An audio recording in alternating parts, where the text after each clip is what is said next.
প্রিয় দর্শক, আপনাদের শুভেচ্ছা জানাচ্ছি। চ্যানেল আইয়ের নিয়মিত আয়োজন হাতিল আজকের সংবাদপত্রের আজকের আয়োজনটি শুরু করছি আমি মীর মাসরুর জামান। সংবাদপত্রের শিরোনামগুলোকে ঘিরে চলমান পরিস্থিতি নিয়ে আলোচনার নিয়মিত এই আয়োজনে আজ সম্মানিত অতিথি হয়ে আমাদের সঙ্গে রয়েছেন দ্য ডেইলি নিউ এজ সম্পাদক জনাব নুরুল কবির। আমরা স্বাগত জানাচ্ছি আপনাকে আমাদের মাঝে। ধন্যবাদ আপনাকে। তো প্রথমে দেখে নিচ্ছি সংবাদপত্রের শিরোনামগুলো, তারপর আলোচনায় যাচ্ছি। দৈনিক ইত্তেফাক, এতদিন পর ঘোষণাপত্র কেন? প্রশ্ন বিএনপির, প্রয়োজন দেখছে জামায়াত। প্রসঙ্গ জুলাই ঘোষণাপত্র। ঐক্যবদ্ধভাবে ঘোষণাপত্র করতে না পারলে উদ্দেশ্য ব্যাহত হবে, না হলে এটার দরকারও নেই, প্রধান উপদেষ্টা। হামলার প্রতিবাদে আদিবাসী ছাত্র জনতার মিছিলে পুলিশের জলকামান, টিয়ারশেল ও সাউন্ড গ্রেনেড। পুলিশের এক কনস্টেবল ও 6 শিক্ষার্থী আহত, হামলায় জড়িত 2 জন গ্রেফতার। মানবজমিন, সাবেক ইসির বিরুদ্ধে অনুসন্ধান করবে দুদক। জুলাই ঘোষণা, সর্বদলীয় বৈঠকে ঐকমত্যের তাগিদ। 17 বছর পর মুক্ত বাবর। উত্তেজনা পূর্ণ 96 ঘণ্টা, ইসরায়েল হামাজ যুদ্ধবিরতি। আমার দেশ, আওয়ামী সন্ত্রাসীরা জড়ো হয়েছে কলকাতায়। সংবিধানে রাষ্ট্রধর্ম ইসলাম বহাল রাখার সুপারিশ। কালবেলা, ঢাকার সঙ্গে সুসম্পর্ককে কেন গুরুত্ব দিচ্ছে বেইজিং? এস আলম পরিবারের 3.5 কোটি টাকার শেয়ার অবরুদ্ধ। দেশ রূপান্তর, হাসিনার ভারতের নাগরিকত্ব গ্রহণের তথ্য নেই, পররাষ্ট্র মন্ত্রণালয়ের মুখপাত্র। দ্রুত নির্বাচন চায় বিদেশিরা। 834 শহীদের নাম অন্তর্ভুক্ত করে গেজেট প্রকাশ। জুলাই অভ্যুত্থান।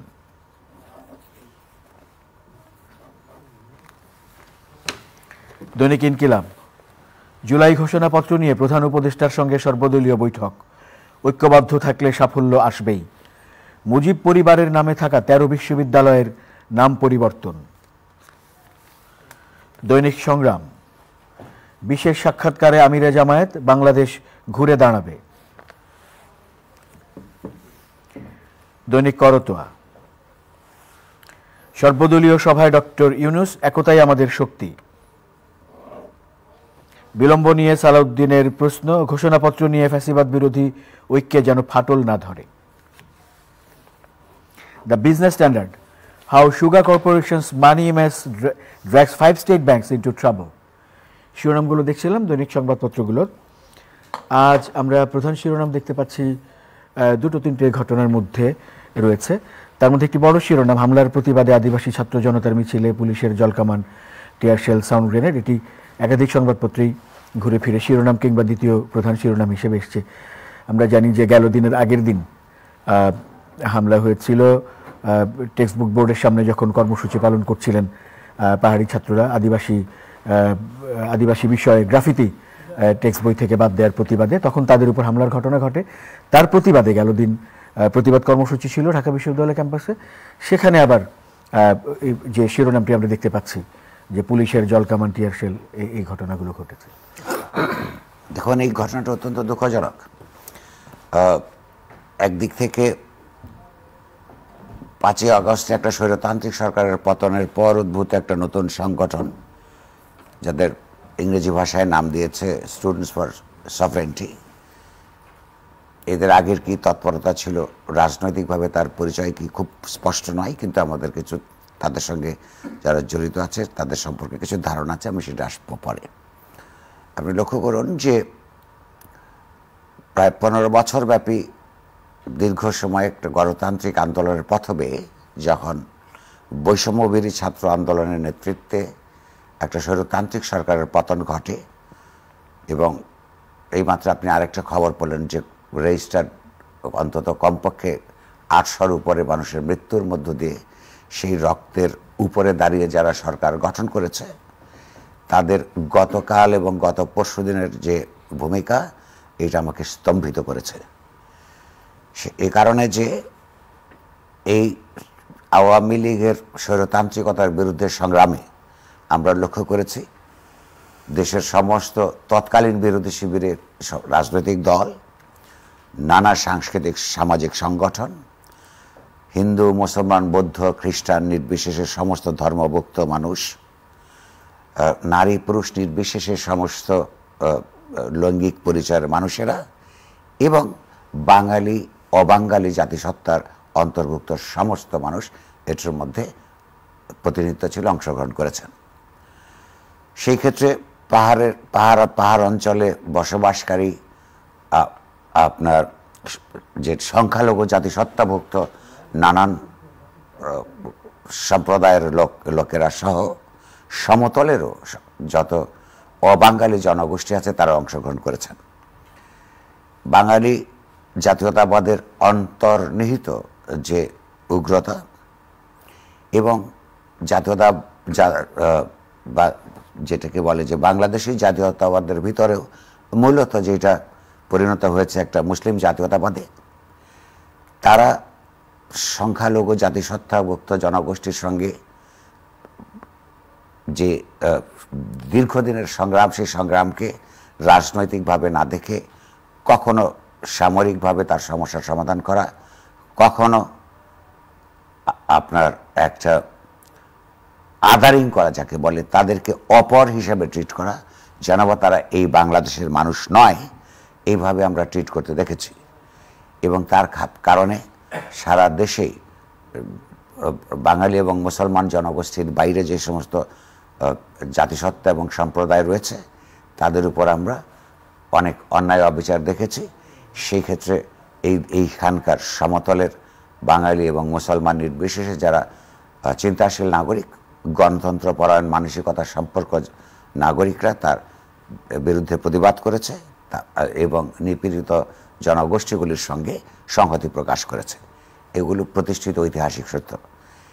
গত সংগ্রামে পাহাড়ি জনগোষ্ঠী যখন সংগ্রাম করে, আন্দোলন করে স্বৈরতান্ত্রিক সরকারের বিরুদ্ধে, সেখানে তাদের একটা বিশেষ স্লোগান আমার দৃষ্টি আকর্ষণ করেছিল বহু আগেই, নিশ্চয় অনেকেরই চোখে পড়ে। তারা বলেছে, সমতল থেকে পাহাড়, এবারের মুক্তি সবার।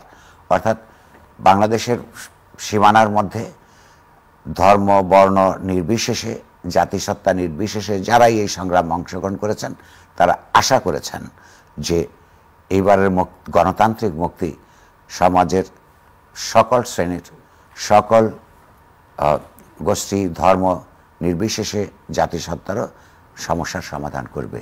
এই আশা আকাঙ্ক্ষা নিয়েই তারা আন্দোলনে অংশগ্রহণ করেছেন এবং অপরাপর গোষ্ঠীগুলির মতো তারাও পুলিশের নিপীড়ন নির্যাতন হজম করেছেন, মোকাবেলা করেছেন এবং তাদের মধ্য থেকে আহত নিহতের পরিচয় পত্রপত্রিকায় মুদ্রিত হয়েছে।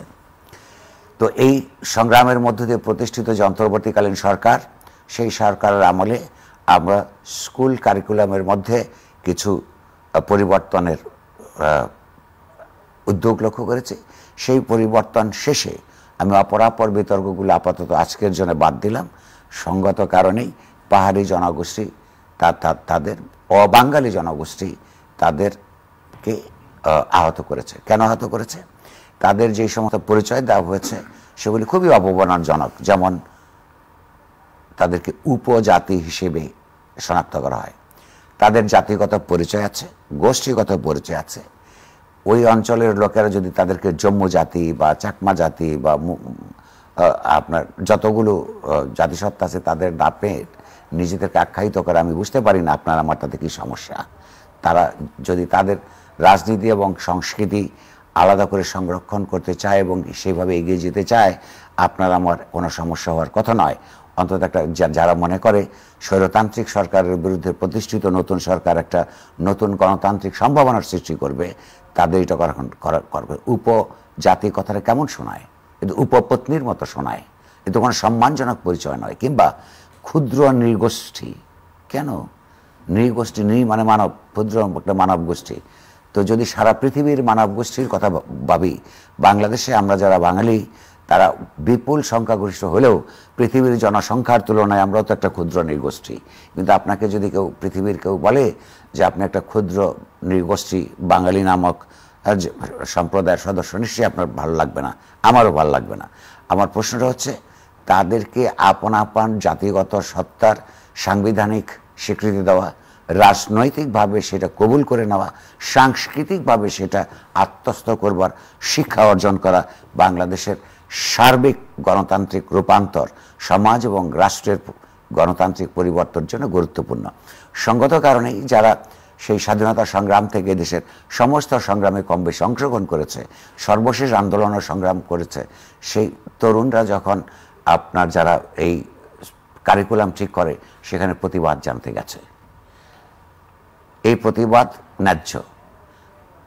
ঠিক প্রতিবাদের তারিখ যখন ঘোষণা করে, সময় যখন ঘোষণা করে, তখন এই যে মূলত পার্বত্য চট্টগ্রাম অঞ্চলে যে বাঙালি সেটলার যারা, তাদের এই সংগঠন, তারা একই সময়ে একই জায়গায় আর একটা প্রতিবাদ সভা ডাকে। কেন সেটা খুব পরিষ্কার নয়, কেন তারা ডাকলো।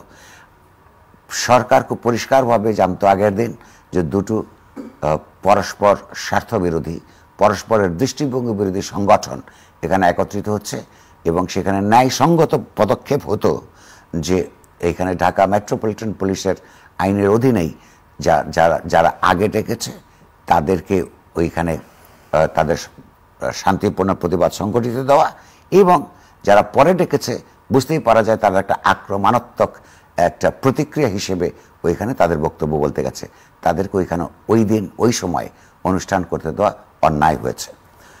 আমরা আরও লক্ষ্য করলাম যে সেখানে পুলিশ ছিল, এই পুলিশের সামনে নানা ধরনের লেথাল অস্ত্র দিয়ে এই অবাঙালি তরুণ তরুণী ছাত্রদের উপর তারা ঝাঁপিয়ে পড়ল। পুলিশকে আমরা নির্বাক তাকিয়ে থাকতে দেখেছি, এবং যে রক্তাক্ত দৃশ্য এই সময়ে, এই অভ্যুত্থান পরবর্তী সময়ে একটা মাইনরিটি জাতিসত্তাভুক্ত ছাত্রছাত্রীদের উপর যে আক্রমণটা হলো, রক্তাক্ত আক্রমণ, সেটা এই সরকার যখন এটা সহ্য করলো, কিংবা তার পুলিশ যখন এই ঘটনাকে ঘটতে দিল চুপচাপ দাঁড়িয়ে থেকে, তার মধ্য দিয়ে মূলত বাংলাদেশের মানুষ যে বৈষম্য বিরোধী চেতনার আলোকে এই সংগ্রাম করেছিল, সেই সংগ্রামের সঙ্গে এই সরকারের পুলিশ এবং এই সরকার বিশ্বাসঘাতকতা করেছে। আমরা অত্যন্ত এই সঙ্গে বলে নিতে চাই, বেদনার সাথে লক্ষ্য করছি, বৈষম্য বিরোধী আন্দোলনের রক্তের উপর দাঁড়িয়ে প্রতিষ্ঠিত এই সরকার শুধুমাত্র তাদের বিরুদ্ধেই বৈষম্যমূলক আচরণ করছে না।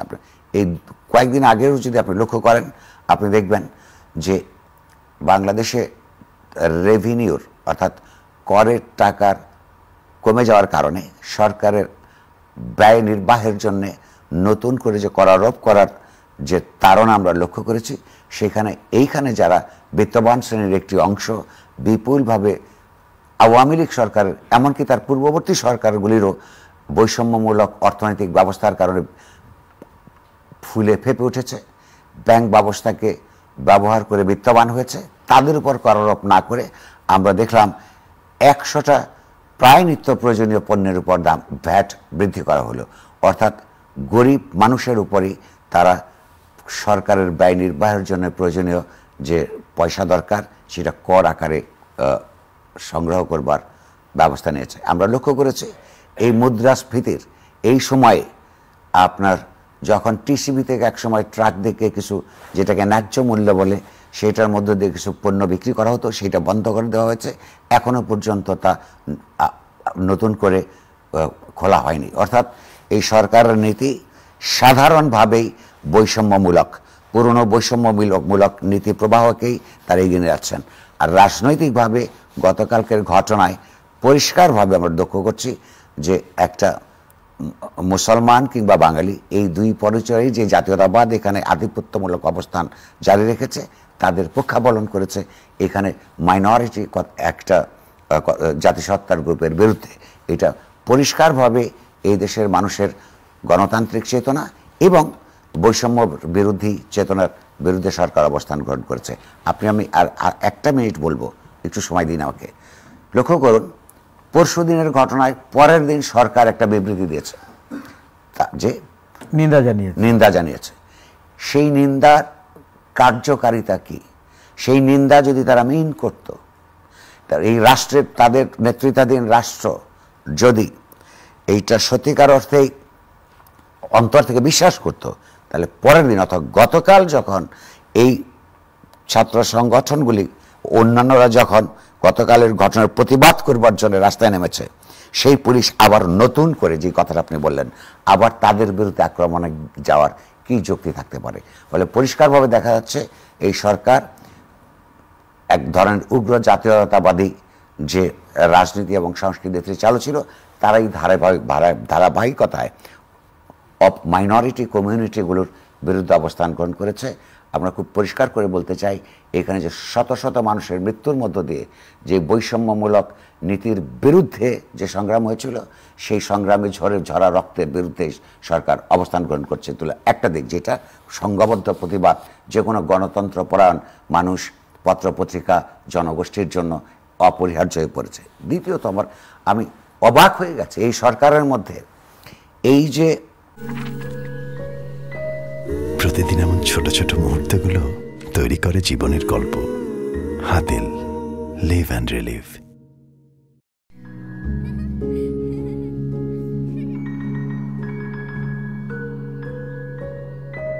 প্রতিদিন এমন ছোট ছোট মুহূর্তগুলো তৈরি করে জীবনের গল্প। Hatil, live and relive. অবাঙালি জাতিগোষ্ঠীর উপর যে নিপীড়নমূলক দমনমূলক যে ব্যবস্থাটা এই সরকার গ্রহণ করলো, তার আন্তর্জাতিক প্রতিক্রিয়া সম্পর্কে এদের ন্যূনতম কোনো ধারণা আছে কিনা? কারণ হচ্ছে সেখানে এরা নিজেরা আদিবাসী হিসেবে পরিচিত হতে পছন্দ করেন। আচ্ছা, আদিবাসী তারা কি আদিবাসী নন, এইটা আমাদের দেশে ঐতিহাসিকভাবে কতগুলি বিতর্ক আছে।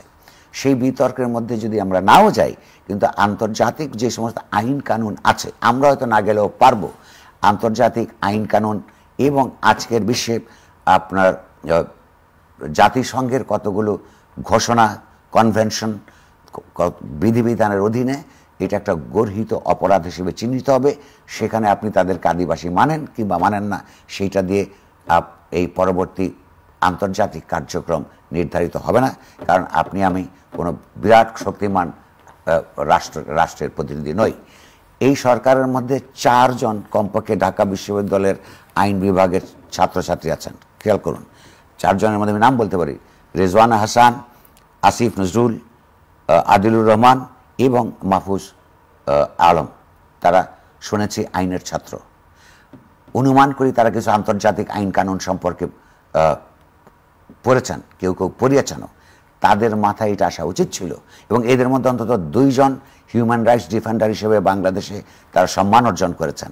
এই যে এই আপনার সংখ্যালঘিষ্ঠ জাতিসত্তাভুক্ত মানুষের বিরুদ্ধে তাদের পরিচালনার সময়, তাদেরই সরকারের সময় যে অন্যায় করা হলো, এইটার মধ্যে তারা হিউম্যান রাইটস ভায়োলেশন দেখতে যদি না পান, তাদের চোখের এবং মগজের স্বচ্ছতা নিরূপণ করবার, প্রশ্ন করবার যথেষ্ট কারণ আছে। এবং তারা বাংলাদেশের আন্তর্জাতিক পর্যায়ে আমাদের সুনামের কিংবা বদনামের, সুনামের ক্ষতি করছেন অথবা বদনামকে বাড়িয়ে চলছেন। আমি মনে করি তাদের সরকারের কাছে সাধারণভাবে এবং এই 4 জন আইনের ছাত্রের কাছে আমাদের পরিষ্কার দাবি হচ্ছে তাদের এটার জন্য জবাবদিহিতা করতে হবে। আমরা অন্য শিরোনামে যাই। আমরা দেখেছি যে এটি আসলে মূলত প্রধান শিরোনাম হিসেবে এসেছে। কয়েকদিন ধরেই চোখ ছিল এদিকে যে জুলাই ঘোষণাপত্র বিষয়ে সর্বদলীয় বৈঠকের বিষয়টি মাননীয় প্রধান উপদেষ্টার সঙ্গে। আমরা এখানে শিরোনামে তো যেটি বললাম যে একভাবে শিরোনামটি এসছে, কোথাও ঐকমত্য, কোথাও ঐকমত্যের প্রয়োজন, এইভাবে শিরোনামটি দেখতে পেয়েছি। আমরা দেখেছি যে বিএনপি প্রশ্ন তুলেছে যে এতদিন পরে কেন, আর জামায়াত ইসলামী বলেছে যে না এখনও প্রয়োজন আছে, আর সরকারের দিক থেকে বলা হয়েছে যে না দূরত্ব নেই, কিন্তু আরও কিছু সময় লাগবে পুরোপুরি ঐকমতের মধ্য দিয়ে এটি চূড়ান্ত করতে, এমন ভাবে শিরোনামটি এসেছে। দেখুন, যে কোনো বড় গভীর আন্দোলনের মধ্যে এই আন্দোলন শেষে বিজয়ী হলে, পরিণতির পর্যায়ে গেলে, তার মধ্য দিয়ে জাগ্রত যে নতুন আশা আকাঙ্ক্ষা, সেগুলোর বাস্তবায়নের জন্য সমাজে একটা দাবি থাকে। দ্বিতীয়ত, যারা এই সংগ্রামটা পরিচালনা করেন তাদের দিক থেকে কতগুলি প্রতিশ্রুতিও থাকে। ধরুন, বৈষম্য বিরোধী ছাত্র আন্দোলনের নেতৃবৃন্দ, তার নামের মধ্যেই বৈষম্যহীনতার আকাঙ্ক্ষা আছে। আন্দোলন চলাকালীন সময় আমরা নানান স্লোগান উচ্চারিত হতে দেখেছি, দেয়ালে দেয়ালে নানান গ্রাফিতি অঙ্কিত হতে দেখেছি। তার মধ্য দিয়ে অন্তত আপনার সাধারণ মানুষ এই অংশগ্রহণের মধ্যে যে আকাঙ্ক্ষাটা, সেগুলি দেয়ালের লিখন, স্লোগানের ভাষা পাঠ করলে এমনি পাওয়া যায়। এটা হচ্ছে আপনার সাধারণ মানুষের আকাঙ্ক্ষাকে একত্রিত করে সেগুলোকে বিশ্লেষণ করে যারা রাষ্ট্র চালাবেন বা ভবিষ্যতে রাষ্ট্র চালাবেন তাদের একটা কর্মসূচি তৈরি করা দরকার। দ্বিতীয় হচ্ছে নেতৃত্বের একটা এর বাইরেও ভূমিকা থাকে। মানুষ যা চান ইতিহাসের যে অনিবার্য পরিণতির দিকে, ইতিবাচক পরিবর্তন দিকে নিয়ে যাওয়ার জন্য নেতৃত্বেরও কতগুলি ভ্যানগার্ডের ভূমিকা থাকে। তো সেইখান থেকে এরকম নতুন দাবি দফা গুলি সামনে আসা অত্যন্ত স্বাভাবিক।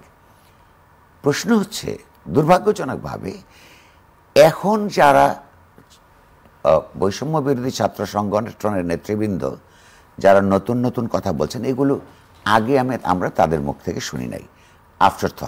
আফটার থট হলে কোনো খারাপ জিনিস হবে এমন কোনো কথা নেই। যে কোনো সময় নতুন চিন্তা, নতুন মহৎ লক্ষণের কথা বলতে পারেন। কিন্তু আমি জানি না কেন ইতিমধ্যেই কমন শত্রু হিসেবে আওয়ামী লীগ সরকারের পতনের পর রাজনৈতিক দলগুলি তাদের আপন আপন রাজনৈতিক ভাবাদর্শ অনুযায়ী তাদের স্বার্থে কাজ করছেন এবং তাদের মধ্যে ঐক্যের ফাটল ধরেছে। সেটা প্রতিদিন আমরা বিভিন্ন রাজনৈতিক দল এবং আপনার এই যে তরুণদের রাজনীতির ভাষা, টকশোর ভাষা থেকে আমরা বুঝতে পারি। এইখানে প্রশ্নটা দাঁড়িয়েছে প্র্যাকটিক্যালি আমার যেটা মনে হয়, আমার মনে হওয়াটা আমি লুকিয়ে রাখতে পারি না, সেটা হচ্ছে যতটা না উভয় পক্ষের অর্থাৎ রাজনৈতিক দলগুলোর এবং যারা অরাজনৈতিকভাবে অরাজনৈতিক সংগঠন হিসেবে নেতৃত্ব দিয়েছিলেন, মাত্র রাজনৈতিক দল করতে চেয়েছেন, তাদের পারস্পরিক দৃষ্টিভঙ্গির পার্থক্যের কারণে কতগুলি জটিলতা তৈরি হয়েছে। ধরুন তারা নিজেরাই একটা আলাদা 31 তারিখে গত মাসের একটা প্রোক্লেমেশন জারি করতে চেয়েছিলেন ভূতাপেক্ষ আপনার কি বলে এটাকে কার্যকারিতা দিয়ে। পরবর্তীকালে এই প্রথম সরকার যখন এটার মধ্যে ইন্টারভিন করলেন, সরকারের কেউ কেউ নিশ্চয়ই বুঝেছিলেন এবং যথার্থই বুঝেছিলেন যে অন্যান্য রাজনৈতিক সংগঠিত রাজনৈতিক দলগুলোর সাথে আলোচনা ক্রমে একটা মতানৈক্যের ভিত্তিতে না হলে ওই ঘোষণাটা যত সুন্দরই হোক, আমি জানি না সেই ঘোষণা কি, সেটা তারা জনসমক্ষে প্রকাশ করেন নাই, এটা বাস্তবায়ন করা সম্ভব না। কিন্তু দৃষ্টিভঙ্গিগত পার্থক্য আমরা কোথায় দেখতে পাই? যেমন যখন বড় বড় রাজনৈতিক দলগুলোর কেউ কেউ এদেরকে কচি কাচার মেলা হিসেবে সম্বোধিত করে, তাদের ইগোতে লাগবার কথা। কেন লাগবার কথা? যে 15 বছর ধরে আপনারা আন্দোলন করছেন, এ কথা সত্য, এই কথা সত্য, কিন্তু কাজটা তো আমরাই নেতৃত্ব দিয়ে করেছি, তাদের ইগোতে লাগবে। আবার এরা যখন রাজনৈতিক দলগুলির ভূমিকাকে ইতিহাসের মধ্যে ঠিকমতো মানেন না, তখন তাদের কাছে আবার এদের রাজনীতিতে নবাগত হিসেবে ছোট করে দেখবার একটা প্রবণতা তৈরি হয়েছে। আমার ধারণা এখন যে পর্যায়ে এসে পৌঁছেছে, এই উভয় দৃষ্টিভঙ্গিগত সমস্যা যদি সাংস্কৃতিকভাবে তারা সমাধান না করেন, পরস্পরের ভূমিকাকে যদি পরিষ্কারভাবে তারা স্বীকার না করেন, এই যে প্রক্রিয়াটা শুরু হয়েছে এটা কোথাও গিয়ে শেষ হবে না। রাজনৈতিক দলগুলো যে সমস্ত কথা বলেছে বলে আমি শুনেছি, অর্থাৎ তারা ঘোষণা যেটা দিয়েছেন তার বাইরেও ভেতরের সংবাদ যেটা শুনেছি, তাদের কারণে আমার মনে হয় নাই যে এই ছাত্রদের ড্রাফটের উপর ভিত্তি করে তারা একটা আলোচনা এসে পৌঁছাবেন। কারণ এখানে ইগোর সমস্যা আছে এবং ইগো থাকা উচিত কি উচিত না সেটা একটা ভিন্ন আলোচনা বাস্তবে এগুলো কাজ করে। ফলে এক পক্ষ থেকে বিনয়ী হতে হবে তরুণদের দিক থেকে, আর সিনিয়রদের দিক থেকে রাজনৈতিক দলের দিক থেকে আরেকটু গণতন্ত্র মানা অ্যাকোমোডেটিভ হইতে হবে। এইটা মিলে একটা কর্মসূচিটার নাম প্রোক্লেমেশন দিবেন না ডিক্লারেশন দিবেন, এগুলি নিয়েও বিতর্ক হয়েছে আমি জানি। কমিটি করার কথা বলা হয়েছে সর্বদলীয়, এগুলো মূল আলোচনার চেয়ে রেটরিক বেশি বলে, অর্থাৎ এই প্রসেসটা এড়িয়ে যাবার একটা প্রবণতা হিসেবে আমি এটাকে দেখেছি। ভবিষ্যৎ বলে দিতে পারবে এটা কোন জায়গায় যাবে, ইতিমধ্যে অন্যান্য সংস্কার কমিশনের রিপোর্টগুলি আসছে, সেগুলির মধ্যে কি আসে ইত্যাদি ইত্যাদি মিলে আমার মনে হয় রাজনৈতিক দলগুলি সারা জীবন যেরকম আচরণ করেছে, এই তরুণ ছাত্রছাত্রীরা যারা একটা রাজনৈতিক দল করতে গেছেন বা যাবেন, তারাও কিন্তু এই জনসমাজের সঙ্গে একই আলোচনা করছেন। এই আলোচনাগুলি তো গোপনে হচ্ছে, কি দলিলের ভিত্তি হচ্ছে তারা এটা প্রকাশ্যে বলছেন না, তারা নিজেরা আলাপ করছেন। আমাদেরও তো আপত্তি থাকবে, জনসাধারণের তো আপত্তি থাকবে। আপনারা কি নিয়ে কথা বলছেন, কে কি চান পরিষ্কার করে বলুন। সেখানে যেগুলি যুক্তিসঙ্গত আছে সেখানে এই দেশের গণতন্ত্রপরায়ণ মানুষ এই পক্ষকে সেই পক্ষকে কিংবা উভয় পক্ষকে সহযোগিতা করবে। এই হাস করে রাজনৈতিক দলের নেতা এবং ছাত্র আন্দোলনের কয়েকজন নেতা মিলে তারা যা করছে, এই পদ্ধতিতে থেকে দুই পক্ষের এক পক্ষ কামিয়াব বলে আমার মনে হয় না। প্রকাশ্যে আসুন, কে কোনভাবে কোন যুক্তিতে কথা বলছেন সেগুলি তারা সবাইকে বলুন, আমরা সবাই মিলে তার মধ্যে অংশগ্রহণ করবার চেষ্টা করি। সাধারণ মানুষকে ভাবতে দিন। কালেকটিভ কনসিয়াসনেস কখনো ভুল করে না। সাধারণ মানুষেরও ওপিনিয়ন আছে। এখানে যারা আছে 20 কোটি লোককে বা 18 কোটি লোককে সবাই মিলেও প্রতিনিধিত্ব করেন এমন নয়, রাজনীতি করেন দল করেন না এমন কয়েক কোটি লোক আছে। সবার সামনে উচিত কার কি এজেন্ডা, কার কি সংস্কার কর্মসূচি, কার কি প্রোক্লেমেশনের জন্য কি চান, এটা পরিষ্কারভাবে বলতে হবে।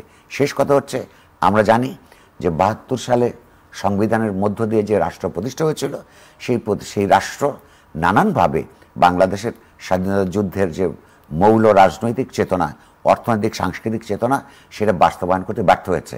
আমাদের দরকার নতুন করে ইতিহাস ভাববার, নতুন করে একটা রিপাবলিক তৈরি করবার, তার জন্য সততার সঙ্গে সময় উপযোগী একটা ম্যানিফেস্টো কিংবা কর্মসূচি তৈরি করবার। সেখানে সবার অংশগ্রহণ মিলে একটা এগোতে পারে। তা না হলে শেষ কথা ডক্টর ইউনূস যেটা বলেছেন, সবাই একত্রিত হলে হবে, নইলে হবে না। এই পদ্ধতি যেভাবে তারা কাজকর্ম শুরু করছেন, হবে নার দিকে যাওয়ার সম্ভাবনা বেশি। আমরা এটা চাই না, আমরা একটা ইতিবাচক পরিণতি দেখতে চাই। অনেক অনেক ধন্যবাদ জনাব নুরুল কবির আজকে আমাদেরকে সময় দেওয়ার জন্য। ধন্যবাদ আপনাকে এবং আপনার আলোচনার জন্য তো বটেই। প্রিয় দর্শক, আপনাদেরও ধন্যবাদ সঙ্গে থাকার জন্য। চ্যানেল আইয়ের নিয়মিত আয়োজন হাতির আজকের সংবাদপত্রের আজকের পর্বটি এই পর্যন্তই। ভালো থাকবেন সবাই, শুভরাত্রি।